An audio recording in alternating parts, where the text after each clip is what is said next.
So this video is for my friend Dorshira who lives in Australia. So you won't see my apartment anytime soon, but we discussed a lot about how to create what we call a kind of a lively home. In French we say maison vivante. So it's a place where it kind of feels nice and fun to move differently on a daily basis.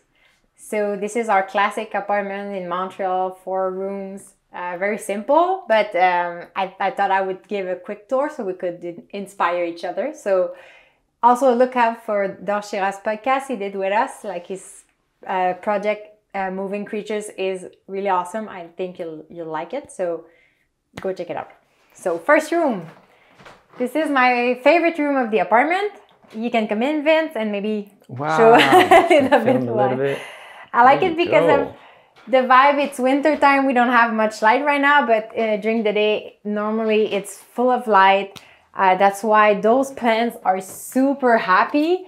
And it's kind of fun to have kind of a little tree indoor. I don't live in Australia in a paradise like you, my friend, but I still enjoy to have green around me.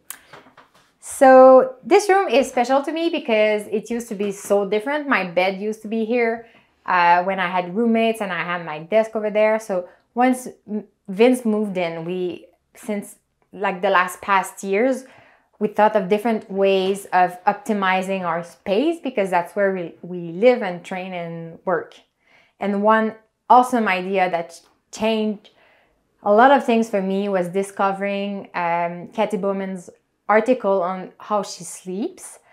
And she explains, I think we already discussed it, but she sleeps in one room with her whole family. Maybe now her kids are older, so she doesn't do it anymore, but she does it differently. But she used to sleep, she tried different things on a futon or skins, I don't know, fur yeah. that she would put on the side during daytime.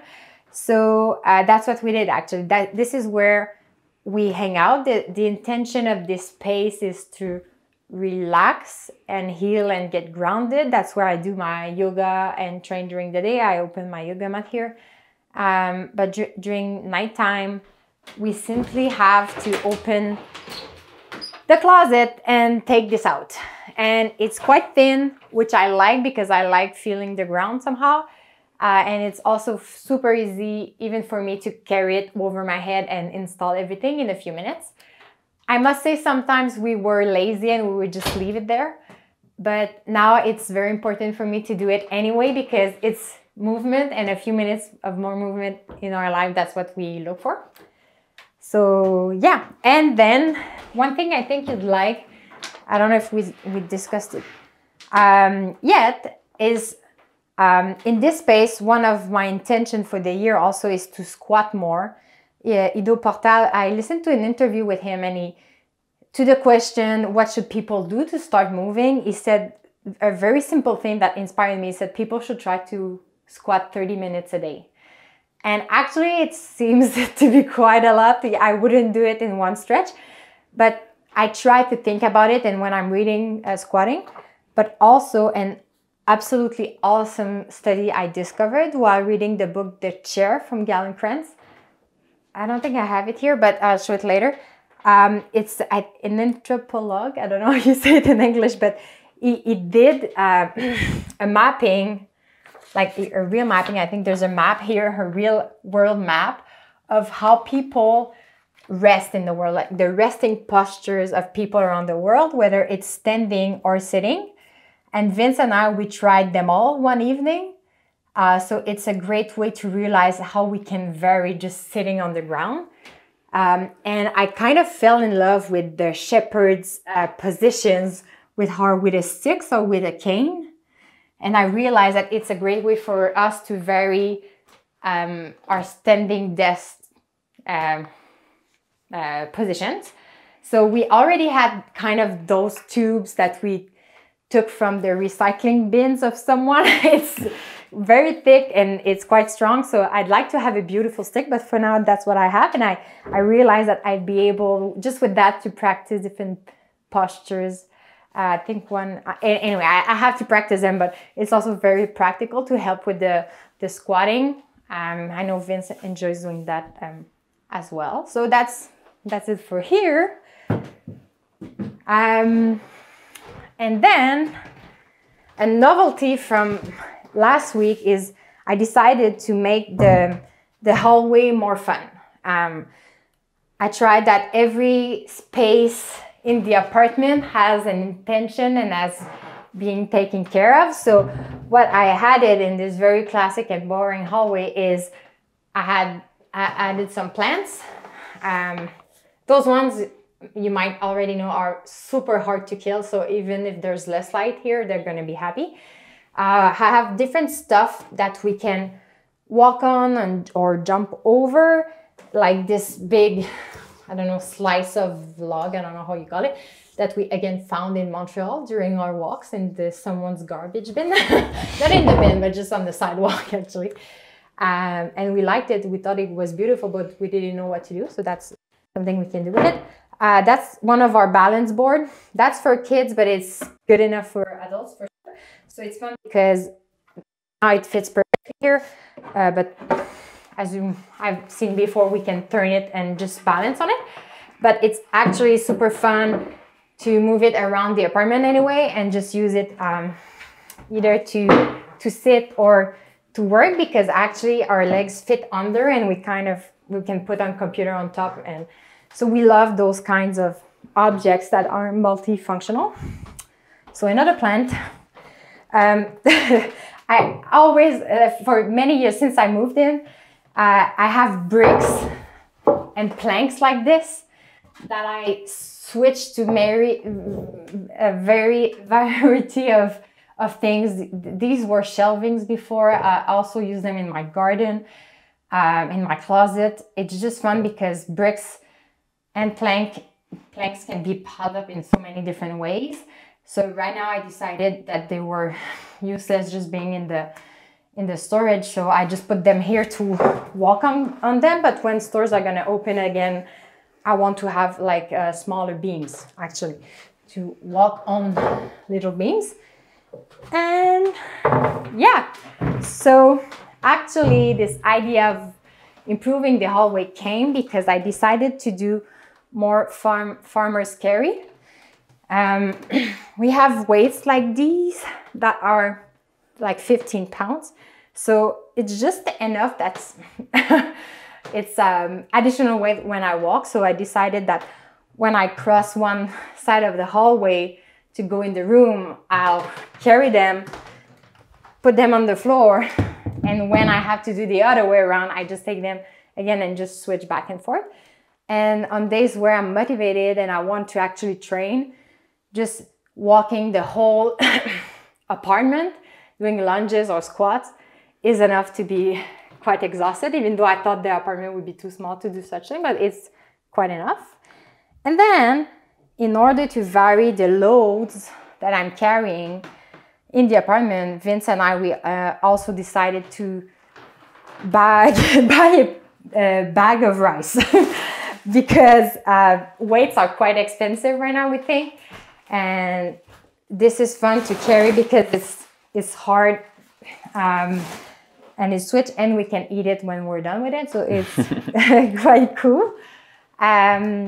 Actually, carrying stuff, as you might know, is one of the ways that humans, like it was very common every day to carry something, either baby or woods or water. And that's some types of movement we don't have as much anymore because we have cars and strollers and everything. So I thought that I would on purpose add weights in my life. So that's one reason why. So just one note on the plants. I decided to put plants on the floor. It was an idea that came from a guest from the podcast that is called, his name is Andrew Sematok. He's an ethnobotanist, and we discussed the relation between human and nature. And he made me realize that nature and indoor plants are not only there to be cute. Indoor plants are not just there to be in the corners and we kind of forget about them, like we put a frame on the wall. We can design our spaces with nature that changes how we feel and how we move in a space. So normally I would put plants on furniture, but I realized that I could put them on the ground, and it becomes kind of a parcours obstacle, I don't know. Obstacle course. And Andrew also like made me realize that if you design a space for kids, make sure that the way the kid can move into space with the plants is kind of enjoyable. And another tip he gave is to put plants that are high and play with the colors and the textures, so your gaze will look up from time to time and be interested. And just for the fun of it, he also wrote an article with us about creating our own jungle gym. Like he did studies in the jungle, and he actually played like Tarzan in the trees, and he kind of enjoyed it and realized that he was moving spontaneously, but he wouldn't do that in a gym because he thought it was too boring. So that gave us the idea of adding plants for our pull-up bar. So, and recently we bought that a while ago, but we didn't use it, so I put them back. I'm not strong enough to do a general pull-up, but I really enjoy using them to practice lift. Maybe this year I'll do a pull-up. I'll keep you posted. Okay, so my goal is to do this in one take, so I need to keep my breath because I'm talking so fast. So this is a classic workstation. I added again plants last year because I want to look up and be inspired by nature again. This is a $2 map that I put there to get inspired for our Atlas of Movement. Where is Dorshiro right now? He's somewhere around here. He's just I don't know exactly where. Somewhere here with his girlfriend enjoying nature. So that's a map I put there to visualize. My dream, as you know, is to move around the world to see how people move and play. So like a crazy person, I'm gonna put strings and pictures around. That's why it's kind of small, so I have the space there. So yeah, so it's there so I can start visualizing our trips that I'd like us to do. And we also bought the website atlasofmovement.com and .cn. We have them in French because it's kind of a commitment to do that. So yeah, so that's our classic workstation. We want to promote movement, but we work in front of our computers. That's the irony. So we, like everyone, try to make it more dynamic. This is a classic IKEA desk with a little thing that I don't know the name in English. Very practical and easy. We don't have chairs because we sit on the floor when we need to work on the floor. We work standing. I absolutely love to work on a bench instead of a chair because I can move differently. I can put my legs like this. Actually, this bench was designed. I made it with my father. Very simple. The only condition was that it would be long enough for my own legs. So I can sit in many positions. I covered that in an article about dynamic workstations. It's in French, but you can still see the picture if you want.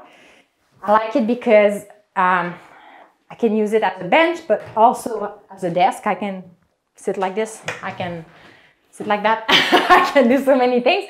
And we can also use it to train, to do some dips. It's quite massive and heavy, but it's actually a great quality when it's time to train because it doesn't move a lot. So it's fun. And then I forgot to say it in the French video, but this is a new addition that I really love. It's super simple, but I realized talking to our friend Vincent Mandeville, he came to the podcast twice. The second time he talked about how to set up a desk to move differently. He's ergonomics? I don't know. He makes desk good for He's the helping human people body. setting up their desk. That's his job. He made me realize that if you have a laptop, it's very simple, but I didn't realize before. If you have a laptop, the keyboard is attached to the screen. So if you want the keyboard to be at the great height for your arms, your neck will be bent to look at the screen. So one trick is to elevate the screen with a very simple thing. For a while we used books, actually, it's free. I kind of like this one. It's not that expensive. And I already had a keyboard and a mouse, so it was super easy to just put the screen there and work like this. And I do enjoy being straighter and not like this all the time. So I recommend, it's fun. Yay. So now this is the studio. This used to be our living room. So I had a massive couch here. My first couch was super fluffy and it was like the perfect couch. And then I switched to one that was more flat and straight, but still we want to change how we sit and sit less. And I just didn't want actually the intention of the room to be to enter the room, sit on a couch and watch TV. So it's like cookies for us. Like we don't buy cookies because we know we're gonna finish the box. So we prefer not to have them at home and not deal with the temptation. And when we wanna eat good cookies, then we bake them. So sometimes we do, we still watch TV and do cinema evenings. We have a projector and we use the wall. So it makes it special instead of just arriving in a room that tells you just with a couch telling you to sit on it. So no more couch. And we also had a kitchen table with normal chairs here. I point here because it was here. I sold the chairs and cut the legs of my table after I ate dinner on a kind of Japanese table with my sister-in-law. She used to live in Japan. And I just really enjoyed sitting on the floor. So for a while, I cut the legs of my table. We finally sold it because we fell in love with this model on Marketplace. It's kind of handmade. We love it because like the logs, like the texture is natural. We love it. And it's also very easy to move around. And it's beautiful and it's round. And our dream is to have a round table like Arthur and the, how do you call it, the knights? And to bring people King around. Archer. Yeah, I like the symbol of a round table, so that's part of it. So we call this space the studio anymore. It's not a salon, it's not a living room anymore for us. It's where we work, and we want the space to feel like exciting and a place where we can have a lot of ideas, and that's why it's kind of a bit of a mess and there are pictures everywhere, because that's the kind of energy we want. Like in the office, Vince and I kind of work separately. Like the goal is to be focused. Here, we work together a lot and we talk and we discuss and we film most of our stuff. So on this angle, it's like the podcast when we moved the table, and the podcast when we had guests inside, we invited them there. When we talk about our books, it's in front of the shelving unit, and then it's here, me and Vince on this table. And the third setting is when we do the live videos, we bring the table here and we do it here. So again, we like spaces that have one intention, but multiple ways of living. So another way to make it fun is to have objects that can be used differently, or objects just for fun and play. We have, for a while, we have all types of balls. Vince likes to juggle, so he has juggle balls. He has a kendama. We have a beanbag toss game that it's kind of over there, but it was my grandfather's. We repainted to make it beautiful.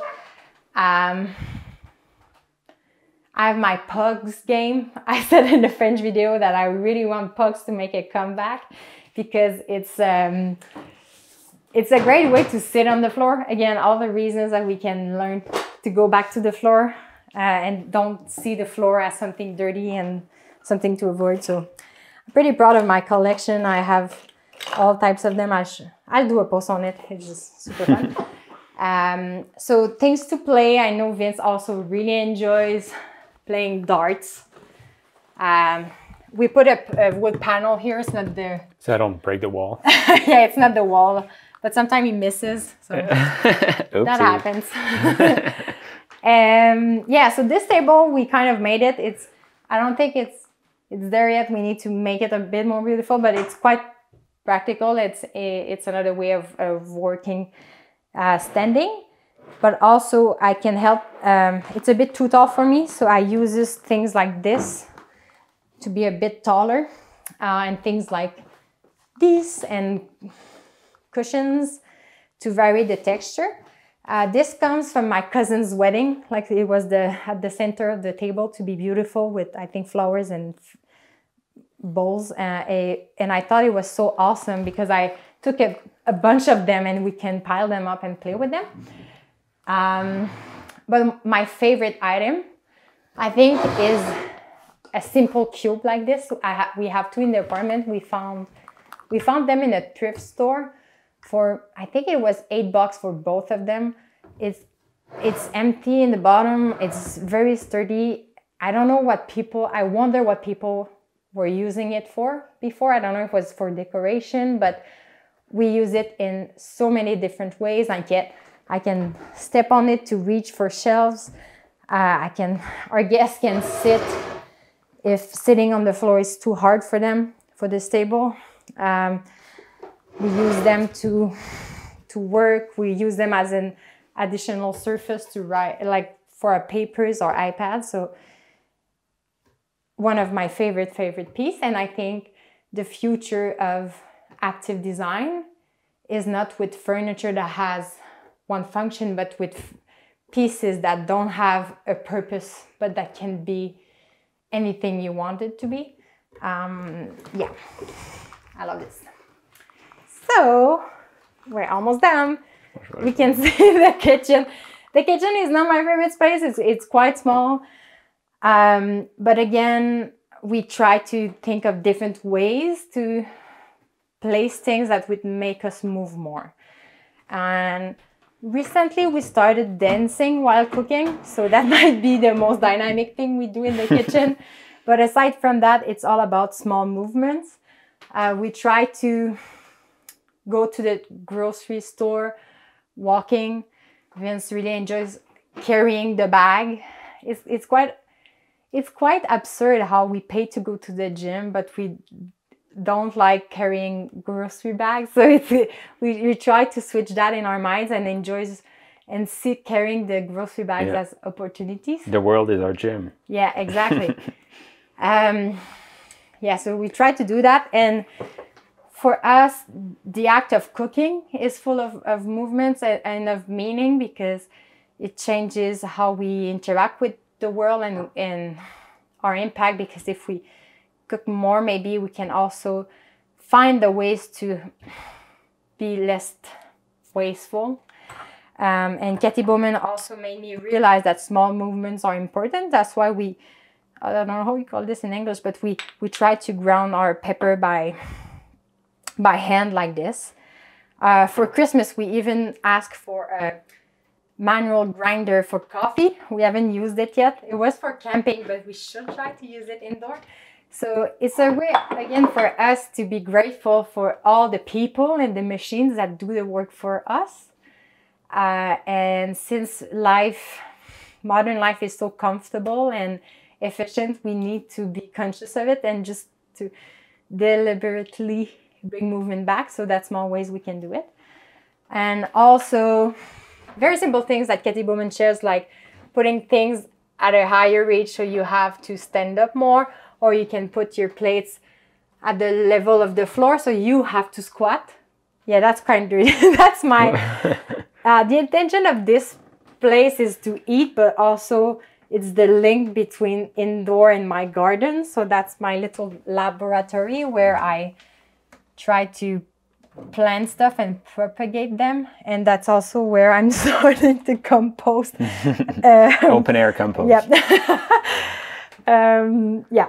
So I think we talked about it maybe by the fact that everything in our life has been elevated. That's a way to bring comfort and ease. Like water is quite easily accessible, but in nature, water is underground. So you have to actually, again, squat. or bend to reach the water. So that's why when we bought a water filter, instead of putting it on the counter, we decided to put it on the floor. So I would actually have to kneel or squat to reach it. And I must say, I don't know, Vince, but I think it's quite fun. Yeah, it's nice. And another surprising thing that Galen Kranz made me realize with her book, The Chair, is how, yeah, everything has been elevated, and sometimes physically it's not necessarily good if you have to, how do you say, hunch over. Vince is quite tall, so he's always kind of like this doing the dishes. So we realized that there are simple ways to kind of bring you at a lower level. Galen, she suggested, it's quite simple, but to open the door so you can kneel and you have the space to kneel and to lower yourself. But I think it's also easier just to open your legs. So it's small things that are original for me that I enjoy. Yeah, so. And there's also plants up there. Oh yeah, again, plants. This one just started booming in winter. I think I'm gonna cut it in pieces and offer it to people because I don't know how to manage it. It's kind of spreading a lot. But one thing that is interesting of putting plants in high shelves is it's actually more work to use a bench and water them.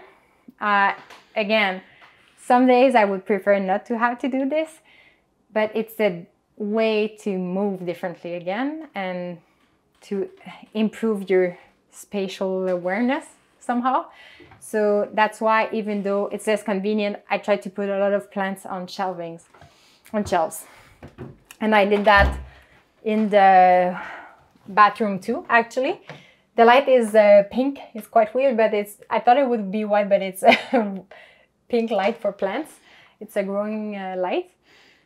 So in the bathroom, there's just what you might already know, a classic squatty potty that we use. We won't go to a toilet on the ground yet, but I've seen some quite absolutely awesome, beautiful design of modern toilets, but with the platform. I'll show it to you, but I think the future is towards acknowledging that squatting is an important position and that the active design would take into account such ideas of improving how we go to the toilet. And I think the squatty potty is a great improvement, but I think we could go a little bit farther, but it is going to take a few years. Yeah, in the toilet, I don't know what else I can say. I think I know you try to imagine how a house can be fun for kids. One thing I realized, if we try to connect how we move with the environment and how our movement can help improve the environment. One thing I thought of about water consumption and more movement and sensory experiences is some days, instead of taking a shower and using so many water, is I try to wash with a cloth by hand. And it seems super simple and boring, but it saves time, it saves water.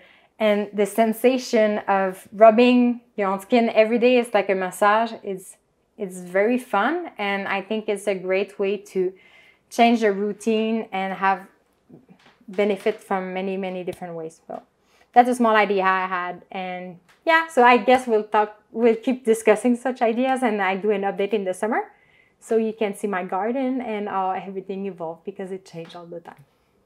Okay. Bye, Dor.